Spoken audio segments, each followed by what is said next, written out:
Hello beautiful people, welcome to my channel. If you're new, kindly subscribe to my channel. If you're a returning subscriber first, thank you so much for always coming back to support my work, but don't forget to hit that notification bell so that you may get notified each and every time I post a video. So let's get straight into today's video. So in today's video we are going to discuss about menstrual hygiene. It's a topic that is so important to women, but that doesn't exclude men from this video, because I know that we got younger sisters who don't know anything about menstrual hygiene.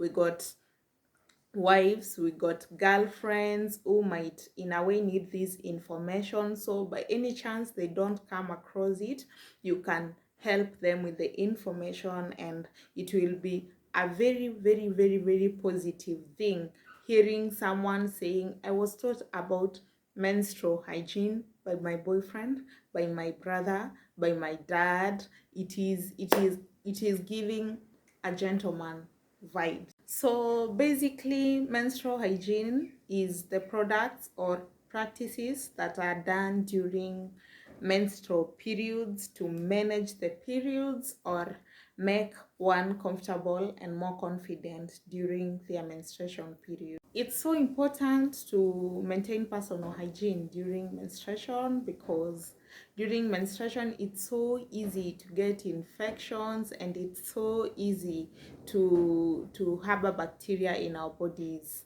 So it's so important to manage personal hygiene, and here are some of the ways that we are going to practice personal hygiene during menstruation. So we are going to talk about sanitary pads, and then in my next video we'll be talking about tampons. But today let's first deal with sanitary pads, which is the most commonly used method and product used during menstruation period for middle class people. And let's start with that one, then we'll go to tampons hygiene. So let's start by sanitary towels hygiene. The first hygiene practice when you are doing the sanitary pads or any other form of product that is managing menstrual periods and menstrual flow, make sure that you wash your hands before and after changing your pad.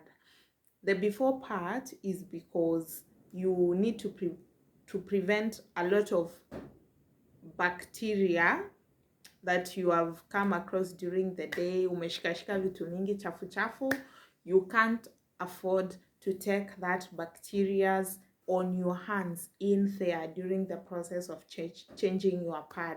Si unajua, I know men don't know this, but when you are changing your pad, your hands might come into contact with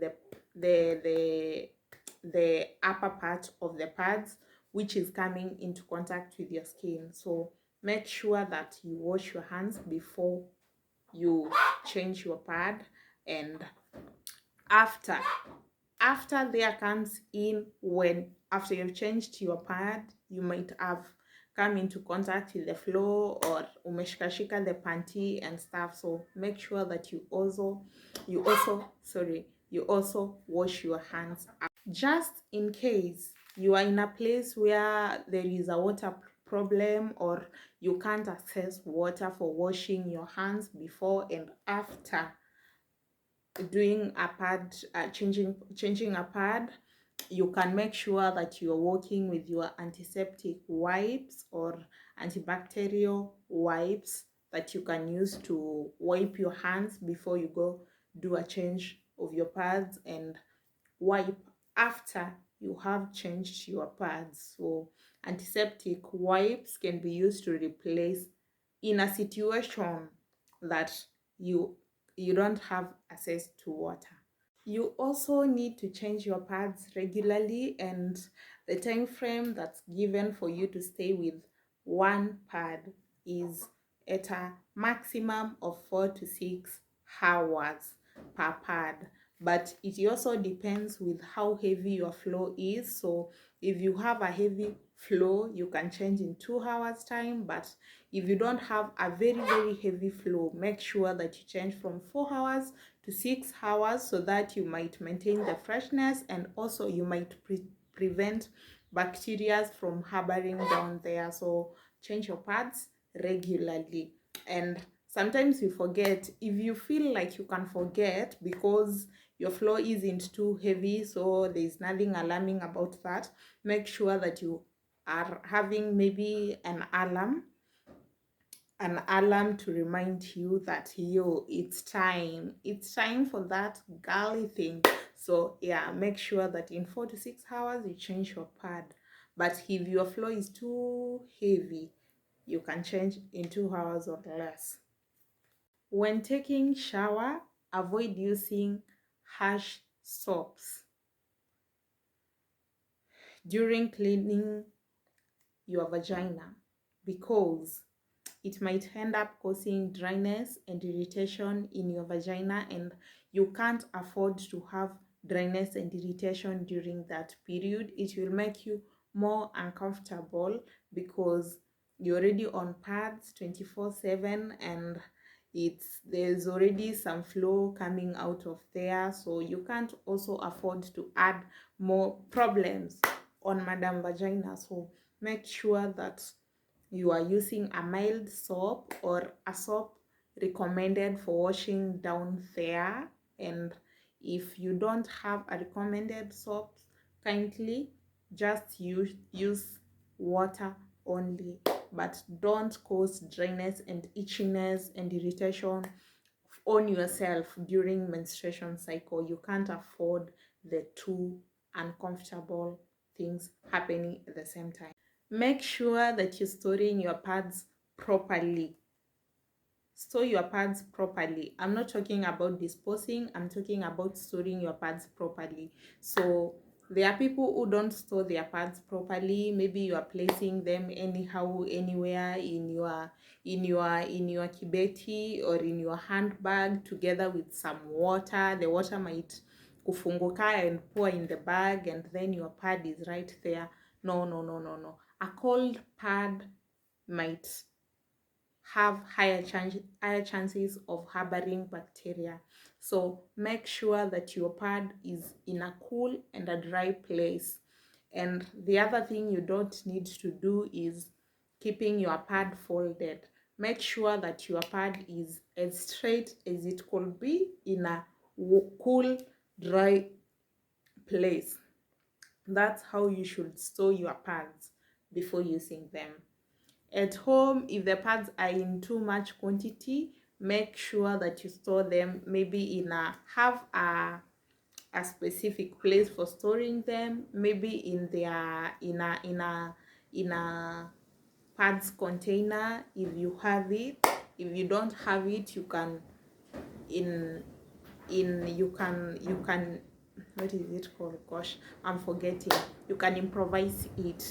And the other part of the video, and probably the last part when you're talking about sanitary hygiene, is making sure you dispose your pads properly.